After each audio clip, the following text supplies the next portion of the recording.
This channel does not promote any violent, harmful, or illegal activities. All content provided by this channel is meant for an education purpose only.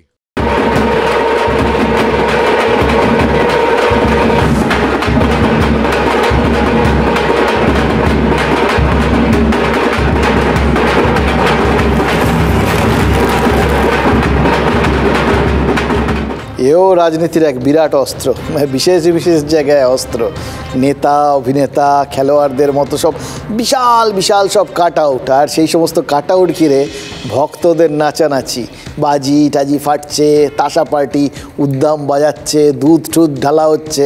মধ্যে কথা এই যে বিরাটভাবে larger than life একটা ব্যাপার, এটা দক্ষিণের খুব স্পেশালিটি। সাউথ ইন্ডিয়ার, দক্ষিণ ভারতে এই ব্যক্তি পুজোর চলটা কিন্তু দীর্ঘদিনের। ওখানকার জীবনযাপনের সঙ্গে ব্যাপারটা ভীষণভাবে খাপ খেয়ে যায়, ওরা অভ্যস্ত এটাতে। কিন্তু মুশকিল হচ্ছে যেটা হায়দ্রাবাদ, চেন্নাই বা বেঙ্গালুরুতে হয়, সেটা বাংলায় কি করে হবে, বা বাংলার মানে বঙ্গজীবনের একটা ছক আছে তো, তার সঙ্গে খাপ খাবে কি না, বা খাপ খেয়েই যাবে, এরকম মাথার দিব্যি তো কেউ দিতে পারবেন না।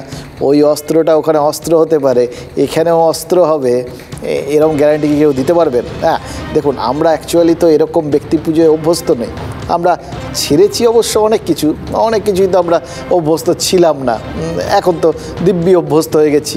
ওই সুমনের গানের মতো বলতে হয় যে ছেড়েছে তো অনেক কিছুই, পুরনো অভ্যেস, অসুখ বিসুখ হওয়ার পরে জিলিপি সন্দেশ, ব্যাপারটা সেরকম। এতদিন যেগুলোকে আমরা বঙ্গজীবনের অঙ্গ ছিল বলে মনে করতাম, সেগুলোকে কিন্তু ভুলে গেছি, গিয়ে প্রচুর নতুন নতুন জিনিসকে বরণ করেছি। আর 34 বছরকে ভুলে গেছি। তারপর আমরা 12 বছর কাটিয়ে ফেলেছি, 12 বছরকে আপন করেছি। এই 12 বছরের মধ্যে আবার অন্য অন্য অনেক রকম চিন্তাভাবনা সেগুলো এসছে। প্রচুর জিনিসকে বদলাতে দেখেছি আমরা, তাই না? তাই সব একই রকম কনস্ট্যান্ট থেকে যাবে নাকি? মনে রাখবেন যে change is the only constant thing. সুতরাং এ রাজ্যেও তাই হতে পারে, মানুষ বদলাতে পারে, সরকার বদলাতে পারে, তাহলে চিন্তাভাবনা বদলাতে পারবে না। এই জন্যই মনে হচ্ছে, জানেন তো, এ রাজ্যে বামেরাও তারা, মানে এই প্রশ্নটা মনের মধ্যে উঠবে, আপনারা একটু খেয়াল করে দেখুন যে এরা যে বামেরাও কি তাহলে ওই ব্যক্তিকেন্দ্রিক রাজনীতির দিকে যাচ্ছে, যেখানে সংগঠন না, কোনো নেতার ব্যক্তিগত কারিশমাই ফোকাসে উঠে আসছে।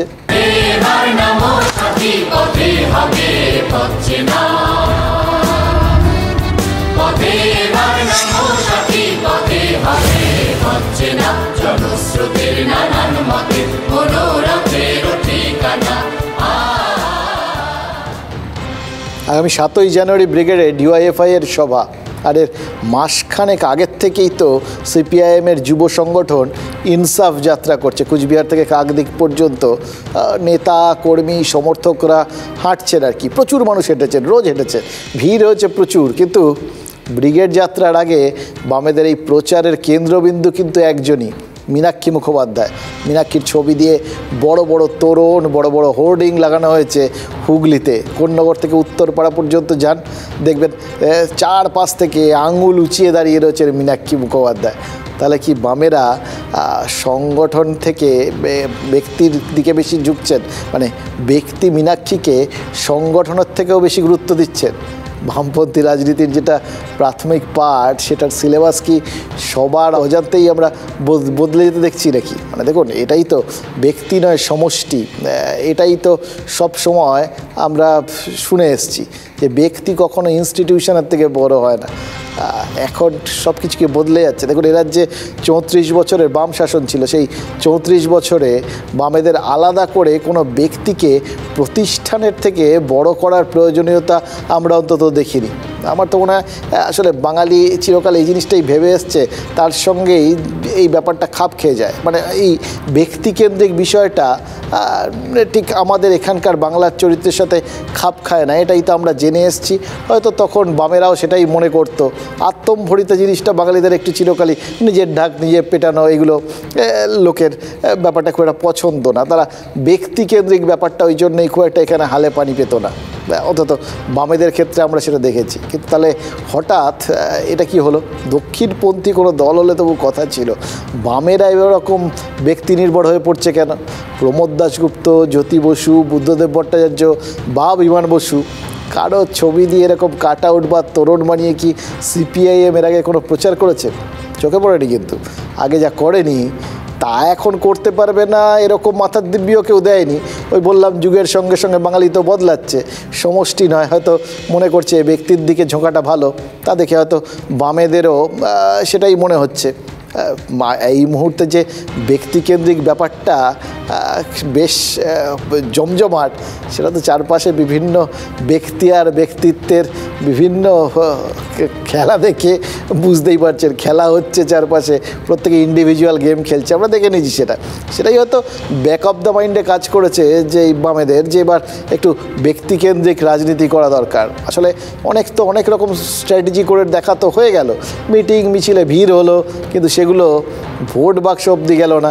তাই কোথাও গিয়ে মনে হচ্ছে এবার একটু নেতা বাছাইয়ের ক্ষেত্রে ব্যক্তিকেন্দ্রিক ব্যাপারটা আনা দরকার। মানে এটা আমাদের মনে হচ্ছে, দেখুন যা দেখছি সেটাকে ওটাকে যদি ব্যাখ্যা করতে হয়, এছাড়া আর কোনো ব্যাখ্যা তো মনে আসছে না। মানে মীনাক্ষীর মতো তরুণ মুখকে লার্জার দ্যান লাইফ করে তুললেই বামেরা ভোটের ফলে ইনসাফ পাবে, এরকমই কি তারা মনে করতে শুরু করেছে?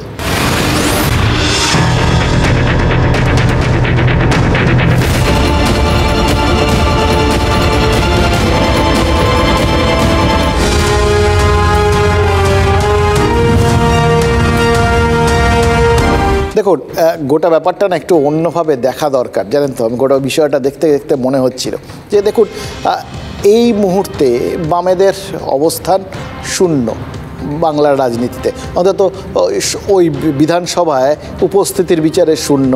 এই উপস্থিতিটাই তো আমাদের এখানে শক্তির মাপকাঠি, তাই না? তাহলে সেইখানে যদি এরকম ক্ষীণ বল হয়ে যেতে হয় বা শূন্য বল হয়ে যেতে হয়, সেটা তাদের ভালো লাগার কথা না। যতভাবেই তারা ফিরে আসার চেষ্টা করেছে, ধাক্কা খেয়েছে।